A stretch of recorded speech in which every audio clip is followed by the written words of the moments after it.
En Bourgogne, il y a près de 4000 sortes de champignons répertoriés, parmi lesquels quelques-uns très bons et beaucoup d'autres qu'il faut apprendre à connaître. Moi j'ai mon couteau à champignons.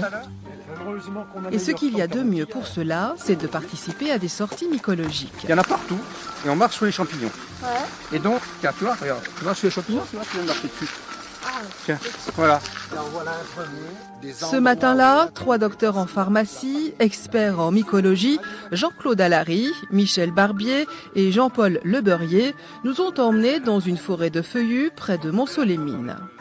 Le hasard a voulu que 2 champignons, là en bordure de forêt, poussent l'un à côté de l'autre. Il y a d'abord ici un bolet, un bon comestible, qu'on va déterrer. Magnifique bolet.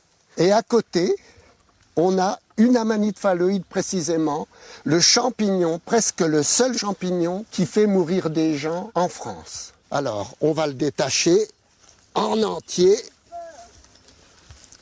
Vous avez un chapeau qui est souvent dans les verdâtres. Vous avez des lames blanches, un anneau plus ou moins blanc, grisé, verdâtre parfois, et puis surtout aussi une volve. Alors imaginez que je ramasse le champignon comme ça. Eh bien, vous n'aurez pas la volve, et si par hasard en le touchant un peu trop, vous enlevez l'anneau, eh bien, qu'est-ce qui va se passer? Vous allez avoir l'impression d'avoir un autre champignon. Un autre champignon comestible. Erreur fatale, tout un monde avec ses pièges. Tenez par exemple ce petit champignon, le coprin, comestible oui, mais toxique avec de l'alcool. Pendant 3 jours, si une personne prend ne serait-ce qu'un centilitre d'alcool, eh bien la personne a une réaction importante. Elle a le cœur qui part en chamade, rien ne va plus, le visage est complètement rouge. Il faut que la personne s'étende et reste totalement calme. Dans les bois, il y a des coins à champignons, tous les mêmes, les uns à côté des autres. Ce n'est pas un mystère, c'est parce que là, sous terre, ce qui leur donne naissance, c'est le mycélium. Le mycélium vivra pendant très longtemps et pourra donner plusieurs carpophores, c'est-à-dire plusieurs champignons. C'est un Nudemantilla platyphila et qui a énormément de mycélium. Regardez là. C'est un deuxième champignon qui va sortir dans quelques temps, sur le même réseau. En fait, on marche sur des champignons dont on ne voit que les fruits de temps en temps. Quasiment invisible, le monde des champignons nous réserve bien des surprises. Vous savez que les champignons se dispersent grâce à leurs spores. Ben voilà une pésise orangée. On va souffler dessus.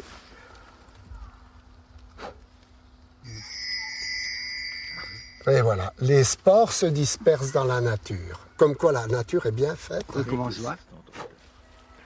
Presque magique. De découverte en découverte, les exclamations des mycologues frisent la poésie. Et regarde cette bande de raméalis. Regarde ça. Ils sont beaux, hein. Ouais, c'est mignon comme tout. Oui, c'est mignon comme tout, ça. Regarde donc. Un enthousiasme qui peut paraître étrange, mais que l'on peut aussi et ô combien apprécier. Super ce que tu viens de trouver. Ah oui, je ramasse. Hein.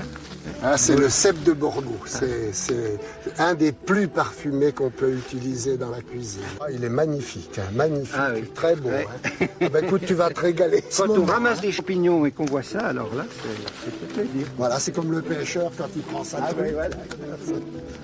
C'est pas mal, hein.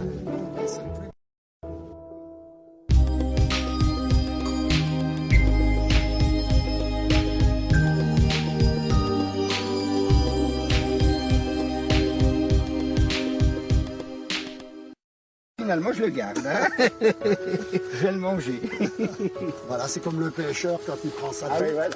Si on connaît la pêche miraculeuse, ici ce serait plutôt une cueillette miraculeuse. En 2 heures de temps, pas moins de 60 espèces de champignons débusqués dans le sous-bois. Pas mal, mais dans les paniers, il y a de tout et visiblement pas que des comestibles. Le retour de cueillette pour les mycologues, c'est là que les choses sérieuses commencent. Trouver le nom de ces champignons, Dans leur jargon, c'est ce qu'on appelle la détermination. Comment tu fais la différence entre... Quand c'est une aurora, je mets hop là, un peu de gaillac dessus. Oui. Ah, pour ça devient déjà noir. Ça devient bleu. Ah non, bleu. Oui, de bleu, l'autre très côté, bleu. de l'autre côté, je mets un peu de gaillac. Sur les lames, Et- très rapide. Alors le problème, c'est que pour aurora, les lames se colorent et le pied ne se colore pas. Ah d'accord. Donc c'est pas Aurora. C'est pas aurora. Donc c'est pas Ok. Aurora. Donc voilà. c'est... Celle-là, je sais pas, mais Donc autre c'est chose. pas Aurora. À étudier. Quand on sait pas, on sait pas. On a des champignons qui sont différents. Eh bien, en tant que mycologue, on a envie de savoir Lequel quelle c'est est l'espèce. Est-ce que c'est une sous-espèce? Est-ce qu'il est différent de celui qu'on vient de voir? À un certain moment donné, c'était l'aspect général du champignon. Ensuite, c'est devenu sur les aspects microscopiques et surtout la taille des spores et les décors et les habits de la spore. Et maintenant, on est carrément dans la biomoléculaire avec l'ADN. Amanita vaginata. Et donc, C'est dans le groupe Vaginata. Vaginata, variété. Les études génétiques vont montrer que des champignons que nous classions dans la même famille, en fait, ils ne sont pas dans la même famille. ou l'inverse. Et on se chipouille sur des noms, en fait, c'est le même, mais les noms ont changé parce que quelqu'un a découvert que, bon, il va falloir qu'on s'habitue, mais entre les noms qui ont été donnés il y a un siècle et les noms d'aujourd'hui, parfois, j'en connais qui ont changé 3 fois de nom. Chaque année, les scientifiques découvrent de nouvelles espèces de champignons. Il y en aurait au moins 1,5 million sur Terre. C'est la branche la plus diversifiée du monde vivant. Vous en voyez combien, vous? Allez, 2 variétés. Il y en a 3. Il y en a l'orange qui est là, Oui, j'ai vu, oui. celui-là. Il y a le rouge qui est là, Oui, je on l'a l'ai vu. vu. Puis il y a le noir et blanc que vous avez regardé à travers la loupe. Ah, c'est petit, hein. Oui, effectivement, oui. Alors, ils doivent faire, regardez la taille, 1 mm, 1 mm et demi. Oui, à peine. Donc, vous voyez que les champignons, ça peut être de toutes les tailles. On en a 4 ou 5 Découvert en variétés. 2003, le plus grand champignon d'Europe, âgé de 1000 ans, s'étend sur près de 37 hectares. Les champignons ont un rôle majeur dans le fonctionnement des écosystèmes. Ils digèrent les déchets de la nature. On est souvent à défendre des lieux où il y a telle et telle espèce. On ne voudra pas qu'une autoroute passe, on ne voudra pas qu'un réseau ferroviaire passe. Et pourquoi? Il y a des champignons qui ne poussent que sous tel ou tel arbre. Il y a des espèces qui vont préférer les milieux humides, les milieux calcaires, les milieux acides. Eh bien, c'est aussi pour connaître cette nature que nous défendons tant. Avec la chaleur et la pluie, l'automne est la plus propice des saisons pour les champignons. Les cueilleurs cherchent les plus connus, les meilleurs. L'amanite tumouche, le beau champignon rouge à pois blancs, se retrouve rarement dans les assiettes. On lui préfère bien sûr le cèpe de Bordeaux qui, soit dit en passant, pousse très bien en Bourgogne. Le régal des gourmets qui le cuisinent traditionnellement en succulente omelette. Je ne me méfie pas trop de lui parce qu'il n'est pas mal cordon bleu pour les champignons quand même. Non, mais en fait, il surveille quand même parce que sinon, eh ben, la prochaine, c'est toi qui l'as fait, je surveillerai, moi. Voilà.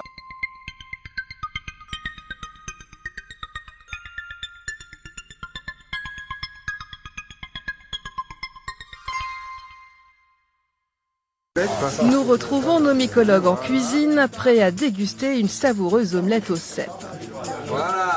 C'est une des façons les plus classiques et traditionnelles de préparer les champignons. On a dit qu'elle était très bonne. Excellent, excellent, très très bon.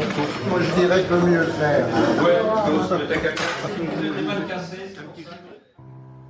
À Saint-Rémy, près de Chalon-sur-Saône, dans l'ambiance feutrée d'un restaurant gastronomique, les champignons en tarte fine sont inscrits au menu.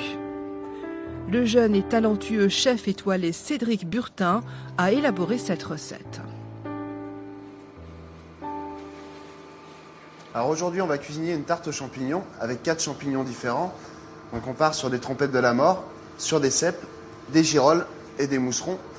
On va mettre un petit crumble de parmesan au fond avec une terre végétale à l'encre de sèche pour apporter un côté iodé sur les champignons.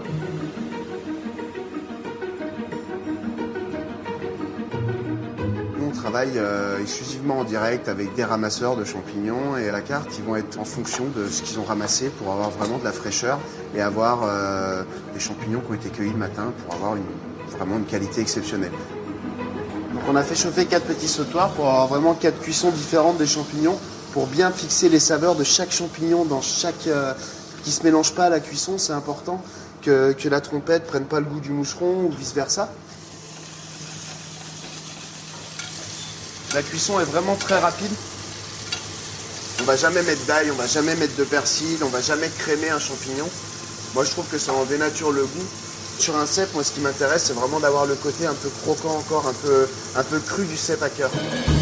À chaque champignon, son temps de cuisson, c'est là que réside le secret. Et aussitôt cuit, aussitôt servi.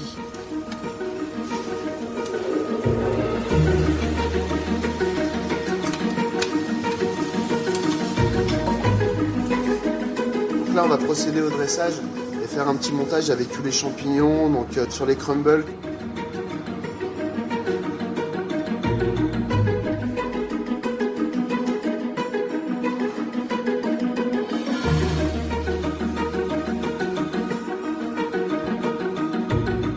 Quelques pousses de roquette, qui est une salade très poivrée. Donc on n'a pas poivré notre champignon, mais on va amener le poivre et l'assaisonnement par autre chose.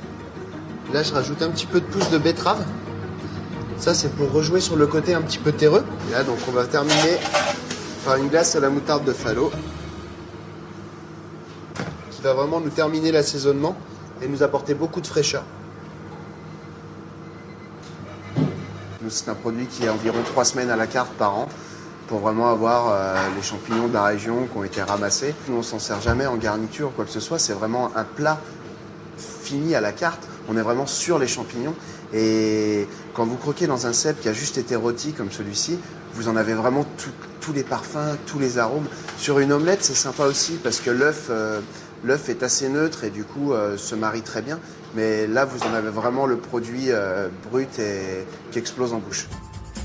Du grand art, car en matière de champignons, c'est bien leur parfum, leur arôme qu'apprécient les fins gourmets.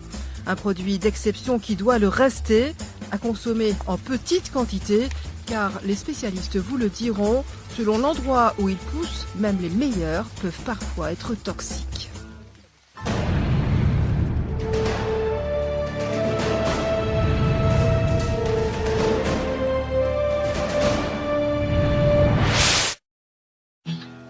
L'automne est la saison la plus propice aux champignons. Le sol est encore chaud et à la moindre pluie, ils poussent en quelques heures.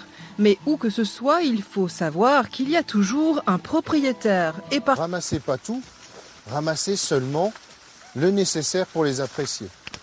Soit juste ce qu'il faut pour une consommation familiale basée sur une quantité de 5 litres par personne. Ce panier, en fait, c'est un panier de 10 litres. Ce qui veut dire que si vous remplissez ce panier, c'est pour 2 personnes. Si vous êtes tout seul, la moitié du panier, 5 litres. Entre 5 et 10 litres, c'est une amende forfaitaire de 135 € quand même. Donc 5 litres à 135 €, ça fait cher le kilo de champignons. Et puis au-delà, c'est un procès verbal. Alors bien sûr, on a tout d'abord une action, je dirais, d'information. Mais si la personne persiste dans l'erreur, j'ai envie de dire, eh bien il y aura une verbalisation. Est-ce que vous-même vous en cueillez des champignons ? Très peu. Très peu. Moi, j'ai pris l'habitude d'aller en forêt pour le boulot. J'ai perdu cette habitude que j'avais quand j'étais jeune avec mon grand-père ou avec mon père d'aller aux champignons. Je cueille que les principaux que tout le monde connaît, la girole, la trompette des morts. Je suis très restreint dans mes choix. C'est d'ailleurs ce qui est recommandé pour éviter de se tromper. Malgré cette précaution, régulièrement il y a des erreurs. Les pharmaciens peuvent en témoigner. Les champignons les plus confondus en Côte d'Or, ce sont 2 champignons qui se ressemblent beaucoup. Il y a le clitocide nébuleux qui est plus ou moins bien toléré au niveau digestif et l'entolomivide qu'on appelle aussi l'empoisonneur de la Côte d'Or qui lui peut être mortel. Mais il y a encore pas longtemps, il y a 2 patients qui sont retrouvés aux urgences, suite à une consommation de champignons. Alors, les premiers symptômes sont souvent des symptômes digestifs. C'est une intolérance. Vous avez mangé, vous vous sentez pas bien, comme une intoxication alimentaire. Voilà, ça c'est la première chose. Mais ça peut être aussi, dans certaines fois, de réelles toxines qui peuvent tuer les gens. Certains champignons inoffensifs peuvent le devenir en absorbant les molécules toxiques répandues dans l'environnement. Ce peut être le cas, par exemple, pour le rosé des prés. Si le pré a été traité, vous êtes sûr que le pesticide va peut-être renforcer la concentration dans le champignon. Donc moi, je conseille toujours aux gens, quand ils ont un champignon, de rejeter l'eau de cuisson. Un champignon, c'est beaucoup d'eau. Quand vous faites cuire, vous rejetez l'eau au fur et à mesure, parce que dans l'eau, il y aura un maximum de toxines. Il faut le faire systématiquement. Mais un champignon qui a été sur un pré, qui a été traité, vous êtes sûr d'avoir le pesticide dans le champignon. Les champignons mortels ne sont pas si nombreux, mais il suffit de se tromper une seule fois. À Marais-les-Fuissets, en Côte d'Or, un parcours pédagogique conçu par 5 associations mycologiques propose une découverte des champignons au fil des saisons. On a 140 panneaux sur l'ensemble du circuit. La grosse difficulté, c'était justement de faire quelque chose de ludique avec beaucoup d'informations, de manière à ce que les passionnés puissent passer 4 heures sur le circuit s'ils le veulent, et d'autres personnes plus novices aillent directement à l'essentiel avec des décors, avec le petit quiz qui les accompagne et qui les emmène à l'essentiel en s'amusant. Parmi ces champignons, il en est un qui pousse sous terre, la truffe, sauvage, à 95% en Bourgogne. Ici, on peut apprendre comment la cultiver. On a fait une plantation truffière, mais sous forme de labyrinthe. Un vrai petit labyrinthe truffier, dans lequel on présente 5 modes de plantation différents, parce qu'il n'y a pas qu'une façon de planter des arbres. 7 essences truffières, il n'y a pas que le chêne qui fabrique des truffes, et on explique pourquoi aussi. Et surtout, comment on met en place une plantation truffière, et comment on l'entretient, pour avoir le maximum de truffes et les plus grosses possibles. La production de truffes de Bourgogne est largement encouragée. La demande est bien supérieure à l'offre. Historiquement, c'est la première à avoir été servie à la table des rois de France. Arrivant à maturité juste pour les fêtes de fin d'année, le diamant noir des gastronomes est le plus noble des champignons.